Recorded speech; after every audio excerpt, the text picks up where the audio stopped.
आणि शेवटी मी इतक्या वर्ष 40 वर्ष मी संघटनेत घातले. मला कळते तसं 1986 पासून कार्यकर्त्याचा मी खासदार झालो. त्यामुळे ह्या सगळ्या गोष्टी काम करत असताना खूप विश्वासाने केल्या आणि ती विश्वासार्हता कायम ठेवूनच ही सगळी भूमिका घेतली. कार्यकर्त्याची मानसिकता कुठेतरी सत्ताधारी पक्षात सहभागी व्हावं, विशेषतः बाळासाहेबांच्या विचाराशी निगडीत असलेल्या पक्षातच जावं आणि त्या अनुषंगाने आम्ही एकनाथ शिंदे साहेबांसोबत शिवसेनेत काम करण्याचा विचार केला. पैसे जर मला घ्यायचे असते ना, तुम्हाला कोणालाच काही बोललो नाही बघा, पहिली दिवस बोलायला मी बोलायला दिलं नाही, मुंबई दिलं नाही, मी मला तिकडे जायचं आहे. आता गाडी दिला, 1-2 जण बसले होते माझ्या, तू नव्हता, ते पुढारी वाला होतं आणि एबीपी वाले ते होते आणि पुन्हा एनडी वाले कालपूर आहे. सर हा बोला लवकर सर. प्रवेश केलाय म्हणजे काय केलं? बाळासाहेबांच्या विचाराशी बांधील की आमची, बाळासाहेबांच्या विचाराशी सोबत आहेत आम्ही, बाकी विषय काय वेगळा.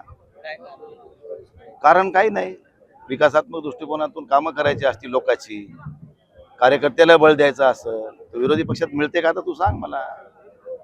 मी इतके दिवसापासून काम करलो, 25 वर्षापासून मी या पदावर आहे, सतत विरोधात आहे. पण पूर्वी कसं होतं, थोडं 60-40 70-30 असं तरी होतं. आता निवळ 100 आणि 0 असंच चालू आहे सगळं. मग अशा परिस्थितीत कुठेतरी आपल्या कार्यकर्त्याचं खच्चीकरण होत होतं. एवढ्या मोठ्या गावात शहरात आपण लोकांना विकास काम करताना कमी पडत होतो आणि राजकारणाची समीकरणं सगळी बदललीत. तुम्ही बघता सगळ्या लोकांना पटदिशी पाहिजे सगळ्या गोष्टी. सकाळी येते, संध्याकाळी म्हणते माझं काय आहे का नाही, चाललोय उद्या. त्यावेळेस अशी परिस्थिती निर्माण झाली.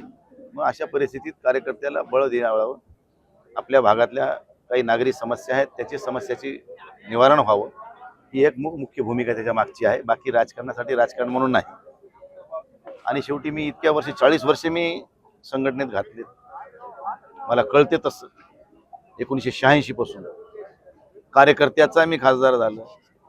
त्यामुळे ह्या सगळ्या गोष्टी काम करत असताना खूप विश्वासाने केल्यात आणि ती विश्वासार्हता कायम ठेवूनच ही सगळी भूमिका घेतली. कार्यकर्त्याची मानसिकता कुठेतरी सत्ताधारी पक्षात सहभागी व्हावं, विशेषतः बाळासाहेबांच्या विचाराशी निगडीत असलेल्या पक्षातच जावं आणि त्या अनुषंगाने आम्ही एकनाथ शिंदे साहेबांसोबत शिवसेनेत काम करण्याचा विचार केला. पैसे जर मला घ्यायचे असते ना, तुम्हाला सांगतो इमानदारीनं, मी 22लाच घेतले असते ना. इतकी वाट बघितली ते 26 पर्यंत. 22ला मला काही मिळत होतं तेव्हा. पण पैशासाठीच राजकारण होत नसते, परंतु विकासात्मक दृष्टिकोन महत्वाचा आहे आणि ते करण्यासाठी सगळ्यांनी पुढाकार घेतल्यामुळे मला हे करावं लागलं. ही वस्तुस्थिती आहे. स्थानिक राजकारणाचा तुम्ही उल्लेख करतायत, काय नेमकी अडचणी? आता तुम्हाला सगळ्यांना माहिती आहे, मला काय विचारत बसता पुन्हा. अरे आम्ही पक्षाचं बीज रोवलंय. आम्ही 86 पासून 88ला बाळासाहेबांची पहिली सभा झाली परभणीला, 89ला पहिली लोकसभेची निवडणूक झाली. त्याच्या आधीपासून आम्ही सगळेजण काम करतो पक्ष वाढीसाठी.